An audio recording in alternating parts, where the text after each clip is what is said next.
اگر آپ دبئی گھومنے کا منصوبہ بنا رہے ہیں یا UAE میں رہنے والے کسی دوست یا رشتہ دار کو جانتے ہیں تو یہ خبر آپ کے لیے بہت اہم ہو سکتی ہے۔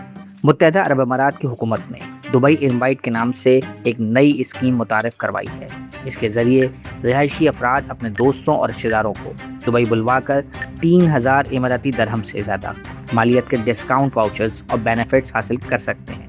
مگر سوال یہ ہے کہ آخر دبئی کو ایسی اسکیم لانے کی ضرورت کیوں پیش آئی؟ اس کی وجہ ہے امریکہ اور اسرائیل کی ایران کے خلاف جنگ، جس کے دوران مشرق وسطیٰ میں پیدا ہونے والی سیکیورٹی صورتحال نے دبئی کی ٹورزم انڈسٹری کو شدید متاثر کیا ہے۔ میزائل اور ڈرون حملوں کے بعد کئی انٹرنیشنل ایئر لائنز نے اپنی فلائٹس کم کر دی ہیں یا روٹس تبدیل کر دی ہیں۔ بہت سے غیر ملکی سیاحوں نے بھی اس خطے کا رخ کرنا چھوڑ دیا ہے۔ رپورٹس کے مطابق کئی ہوٹلز ایسے ہیں جہاں کمرے خالی پڑے ہیں، بزنسز کی آمدن 50% سے بھی زیادہ گر چکی ہے، اور کچھ مشہور ہوٹلز نے عارضی طور پر اپنی سروسز بند کر دی ہیں۔ اسی پس منظر میں متحدہ عرب امارات نے ٹورزم کو دوبارہ بڑھانے کے لیے دبئی انوائٹ اسکیم لانچ کی ہے۔ اسکیم کے مطابق اگر آپ متحدہ عرب امارات کے قانونی رہائشی ہیں، آپ کی عمر 18 سال یا اس سے زیادہ ہے اور آپ کے پاس اماراتی ID موجود ہے، تو آپ اپنے فیملی ممبرز یا دوستوں کو دبئی وزٹ کے لیے نامینیٹ کر سکتے ہیں۔ یہ اسکیم 20 جولائی سے 31 اکتوبر تک جاری رہے گی۔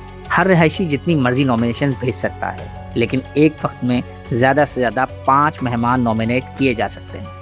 اس کے باوجود ہر رہائشی کو میکسیمم 3 ریوارڈ پیکیجز ہی ملیں گے۔ پیکیج کی قیمت 3000 اماراتی درہم سے زیادہ بتائی گئی ہے، مگر اہم بات یہ ہے کہ یہ بینیفٹس کیش کی شکل میں نہیں ملیں گے۔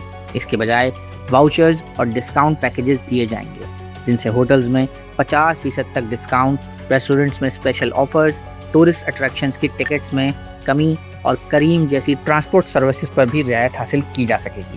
ان واؤچرز کو ہوسٹ اور گیسٹ مل کر استعمال کر سکتے ہیں، اور ان کی میعاد 31 دسمبر 2026 تک ہوگی۔ اس اسکیم سے فائدہ اٹھانا بھی کافی آسان رکھا گیا ہے۔ سب سے پہلے رہائشی آن لائن نامینیشن فارم بھر کر اپنے مہمان کی تمام معلومات اور اس کے آنے کی تاریخ سبمٹ کرے گا۔ اگر مہمان ویلڈ ٹورسٹ ویزا پر 20 جولائی سے 31 اکتوبر کے درمیان دبئی پہنچ جاتا ہے تو سسٹم اس کی ارائیول آٹومیٹکلی ویریفائی کر لے گا۔ اس کے بعد رہائشی کو ای میل کے ذریعے ریوارڈ پیکیج کی تفصیل بھیج دی جائے گی۔ مقامی میڈیا کے مطابق صرف پہلے 48 گھنٹوں میں ہی 10,000 سے زیادہ اپلیکیشنز اس اسکیم میں ریسیو ہو چکی ہیں۔ اس سے اندازہ لگایا جا سکتا ہے کہ متحدہ عرب امارات ٹورزم کو دوبارہ اٹھانے کے لیے کتنی تیزی سے کام کر رہا ہے۔ لیکن اصل سوال یہ ہے کہ کیا صرف ڈسکاؤنٹ اور واؤچرز سے دبئی کی ٹورزم انڈسٹری اپنی پرانی رونق حاصل کر لے گی، یا پھر اس کے لیے مشرق وسطیٰ میں امن اور سیاسی استحکام کا قائم رہنا زیادہ ضروری ہے؟ مزید نیوز اپڈیٹس اور ڈیجیٹل سٹوریز کے لیے سبسکرائب کریں ڈان نیوز پاکستان۔